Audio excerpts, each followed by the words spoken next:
Hey, congratulations. Congratulations, champ. Thank you. You were swarming her. I feel like you weren't letting her breathe in there at all. Just tell me about being in the ring in there and just break down the finish for me. I was saying in the interview afterwards, I felt just the maturity of it. You know, I knew that I was going to get the stoppage, just a matter of how and when. And I think with that one, it was just of a stay consistent kind of train type of fight, and we did, and we got the job done. I was going to say, she kept trying to almost leap with the uppercut from the bottom. Were you kind of noticing that? You can't do that. Boxing 101, you can't lead with a round punch, but she tried, and but fortunately she got the short end of the stick. Gabriella, could you just talk about how you executed the combination punch in those last 2 rounds? A lot of fighters, if the other fighter's not giving them anything to punch off of, they'll kind of just be content to just take the rounds and go the distance, but you seem to turn it up. Yeah, well, my dad told me, I think it was the 7th round, my dad's like, okay, let's go. It's already taking too long. Can't take people's time. People got things to do. I got things to do. So with that, it just we put the pressure on a little bit more and then got the job done. For young fighters watching, like, how do you execute that the right way without going too reckless in there, but putting it? Yeah. You gotta be smart. You gotta be smart and train. You gotta prepare. It was at the end. It was who had a better camp. Of course, I did.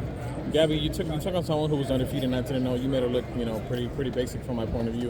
What does that say about you, what you bring to the table, and where do you rank yourself, obviously, in the pound for pound? It's the golden girl era. It's the golden girl era, and now it's my time.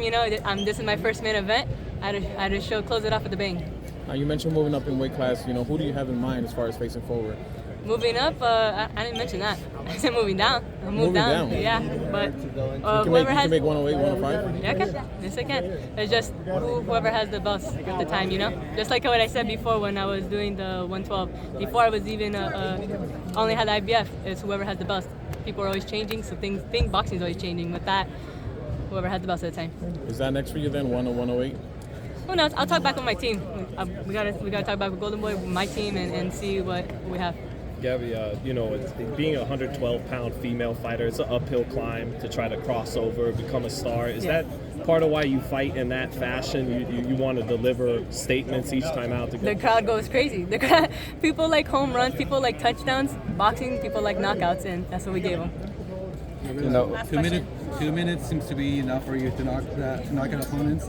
How would 3 minute rounds will be for you? Do you think it would be like less pressure for you to? I think I like the 2 minutes only because it gives them a little bit longer of me. I like me. I like me, and so the 3 minutes I feel like it'll go by faster. Okay, thank you guys. Congrats. Appreciate it. Thank you guys. Thanks, guys. Thank you. Yeah.